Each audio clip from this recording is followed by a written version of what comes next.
په عقل باندې فیصله کوي چې دا به څنګه کېږي، نو ورته وایي چې دا خو زما طرف خزانې دي که نه، دا خو د الله جل شانو قدرتونه دي، د الله جل شانو خزانې دي، لوی لوی خزانې دي.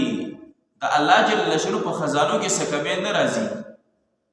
لکه حدیث مبارک کې راځي او بعض علماء کوي چې حدیث قدسی دی چې الله جل فرمایي چې دا انسانان او دا پیریان دا ټول په یو میدان کې چې دی راجمع شي او د خپل منشا مطابق زمانه سوال وکړي، او زه هر یو ته د انسانانو ته هم او د پیریانو ته هم د هغوی د خواهش مطابق ورکړم، هر یو ته د هغه د خواهش مطابق ورکړم.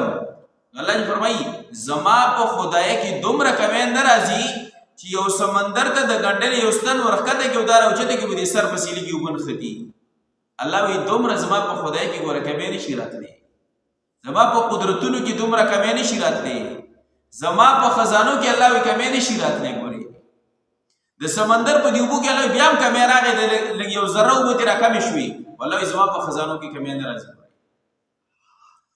او بل طرف ته که دا ټول انسانان فرمانبردار شي او د یو زړه والا متقی او پرهیزګار انسان زړه چې څنګه وي، یو متقی او پرهیزګار انسان دی، الله د انسانانو پیریان ټول راجمع شي او دقه د یو زړه والا په شان چې د الله متقین او پرهیزګاران بندګان جوړ شي، نو الله وایي زما په خدای کې یو ذره چې د سیواوالی نشي راتلی. ګورې د دې په دې عبادتونو او تقواګانو زما په خدای کې څه اضافه نه راځي. ګورئ الله دې ټول پیدا چې دا هغه انسان ته ده، والله جل فرمایي زما خزانو کې خو کمی نه راځي.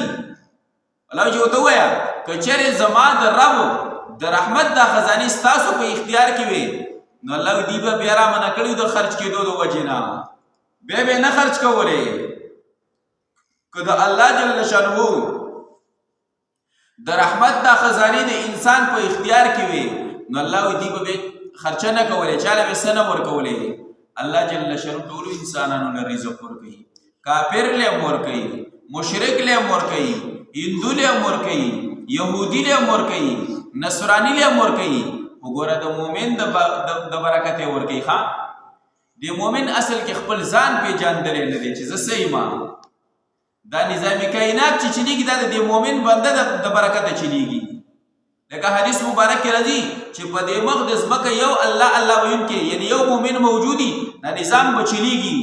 یعنی دا ټول دنیا چې د ډکه د انسانانو نه او دا ټول کافران مشرکان دي، صرف یو کس پکې مؤمن دی، یو مؤمن پکې دغه یو مؤمن د وجې نه به دا نظام چلیږي. خو که دغه یو مؤمن ختم شو مړ شو او یا دغه هم چې دی دا ایمان یې پرېښودو، نو بیا الله یو سکند لپاره دا نظام نه پرېږدي، یا به دا ختمېږي. نو د مؤمن څومره چې دی لوی شان دی، خو چې مؤمن خپل ځان وپېژني چې زه څه یم.